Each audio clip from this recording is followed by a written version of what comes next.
Hey, everybody, welcome back to the Creativity Made Easy podcast. I'm your host, Dustin Peed, creative coach and consultant. I'm so very excited to share with you today some behind the scenes of my new book, Growing Upward. Let's get into it.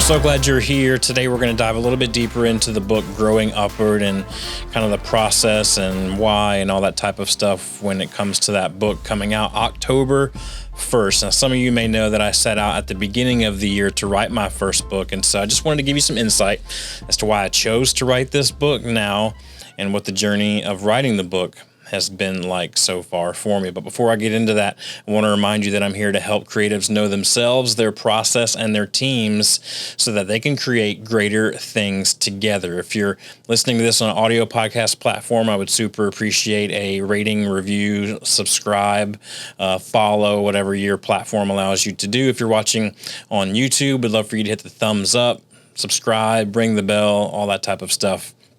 I want to remind you can find me on Instagram, YouTube, Facebook, and LinkedIn at Dustin Peed. That's P-E-A-D.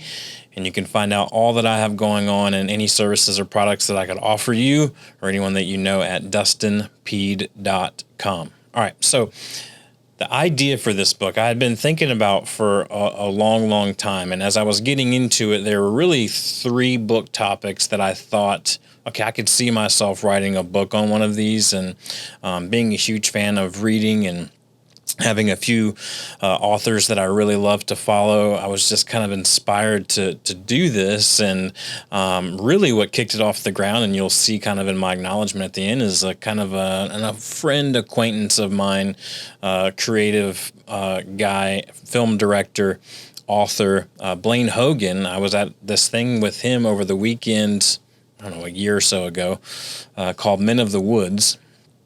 And it was just an opportunity for men to get together and encourage each other and just kind of have some really like unplugged, intentional time with each other and just kind of building each other up as men.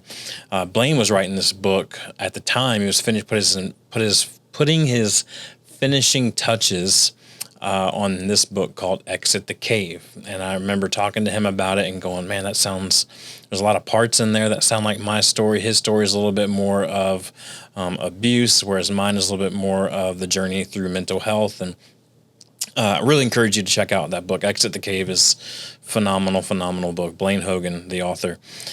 So I had this idea for a while to write this book about what it would look like as I'm turning 40, right? You get this kind of nostalgia feeling. The older you get, nostalgia increases, right?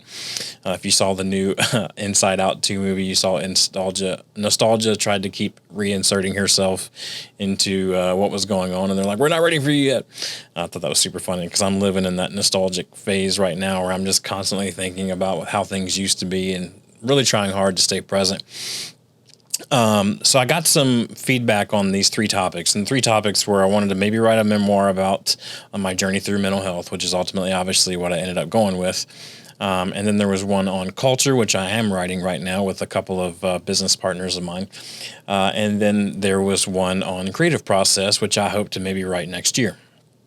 I had sent all these out to people that are really close to me, that care about me. Probably many of you that are listening or watching to this are probably on that list. And I just said, hey, of these three, what one would you be most prone to read or share or be interested in? And probably 95% of everybody came back with this one, Growing Upward, as their number one that they'd be most interested in. And so I'll be honest, it was not the one that I wanted to write first, just because I knew it was going to be emotionally taxing, and it was. But I knew that it was the right thing to do because of all the outside confirmation from the Lord on things, and then the internal battle that I had with myself was like, okay, I can tell that there's something stopping me from wanting to write this book, so I probably need to write it.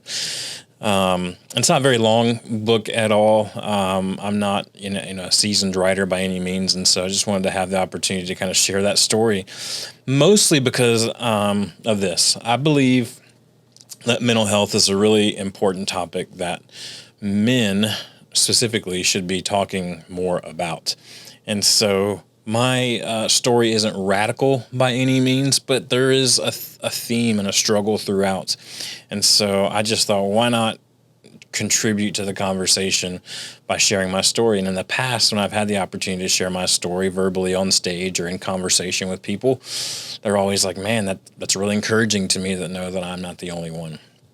So I wanted to do it but I also wanted to do it for my kids. I'm getting older, not super old, I just turned 40 this year. But as I'm getting older and getting more nostalgic, I'm just like, okay, well, I'd like to be able to have something in writing for my kids to kind of know what my story was like, at least for the first half of my life.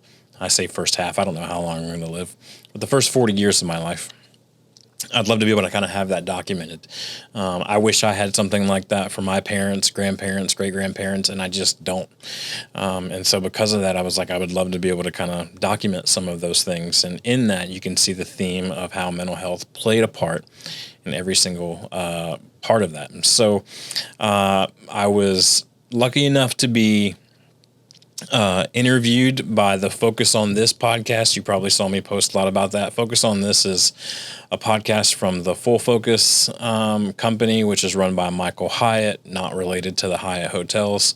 Michael Hyatt has this company, Full Focus, in which they teach people how to reach their goals by maintaining consistent clarity and focus on what they want to do in life. And so I've been a Full Focus, user and fan for a little over a year now, and the people over at the Full Focus podcast got word that I was using it, and then I was using it to write a book. And so they invited me on a podcast to just kind of share my process. And so I went on there and shared my process of like, here's what I've been learning. I've learned from, Ty Gallenbeck and Omer Redden and Blake Rackley and some other friends of mine that have been published authors, Blake Bear, and that were able to kind of tell me like, this is what the process was like for me. So I set goals for myself of writing a certain amount of words or a certain amount of chapters every week.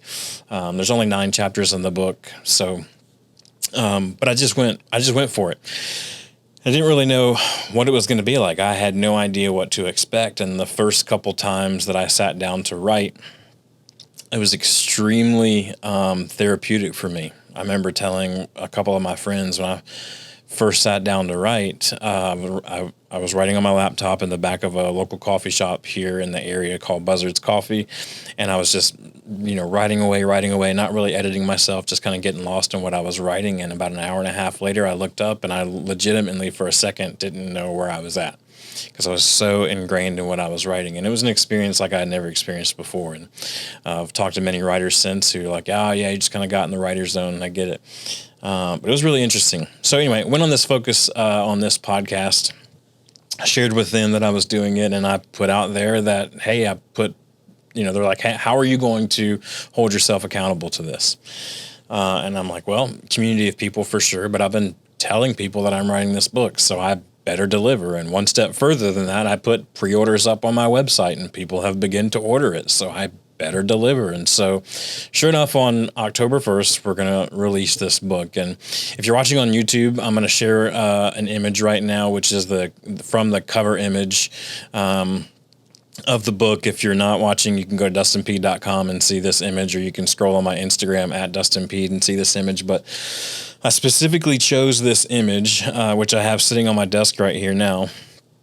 I specifically chose this image because it really summed up my childhood. I loved my dad. My dad is who I'm with. People have asked me when they've seen the cover of the book, they're like, are you the kid or are you the man? And I'm like, well, I'm the kid. And they're like, well, you kind of look like the man. I'm like, well, he's my dad. So I probably do look a little bit like him. But there's just so much here in this picture of what I remember growing up was spending quality time with my dad. At the racetrack, I remember the way he smelled. I remember the environment. I remember his truck that eventually got passed down to me. There's so many things in this picture. And so I asked my wife, who's a designer, to design the book cover. And I said, I don't really know a whole lot about what I want it to look like, but I want the main image to be this picture because it speaks to my heart so much about what I remember growing up. And the book covers more than just me growing up. It covers all the way up into my adult years and us having kids and things like that. But yeah, I just want to give you a little bit of an insight into why I chose the book cover that I did. But all that to say, I'm extremely nervous and excited. My manuscript is done at this point. I'm about to hand it over to some editors. I have a few people close to me who are reading it right now. A good friend of mine is going to write the foreword, and so he's reading it right now. My wife is reading it, and then a couple other close friends are reading it right now as well before it goes to the editor. So we'll be editing for the next 4, 5, 6 weeks or so as we continue the pre-order process. And October 1st, it's going to come out. I'm planning some sort of digital launch party. And I say digital just because so many of my friends are all over the place. They're not here in the West Georgia or Atlanta area. And so I'm trying to figure out what that looks like. If you know what hosting a digital launch party looks like and you want to help me put it on, I would love to hear from you. I'm trying to figure that out right now. I'm trying to figure out a book giveaway as well. I want to be able to give away some books. It's just kind of a way to promote the new book coming out. So stay tuned to that at Dustin Peed on Instagram, P-E-A-D. But yeah, super look forward to it. I just wanted to slide into this podcast this week and just give you a sneak peek into that. Next episode, we're going to get back in episode 74 with Who Do You Follow? Gaining Creative Inspiration. I'll talk to you next time on Creativity Made Easy.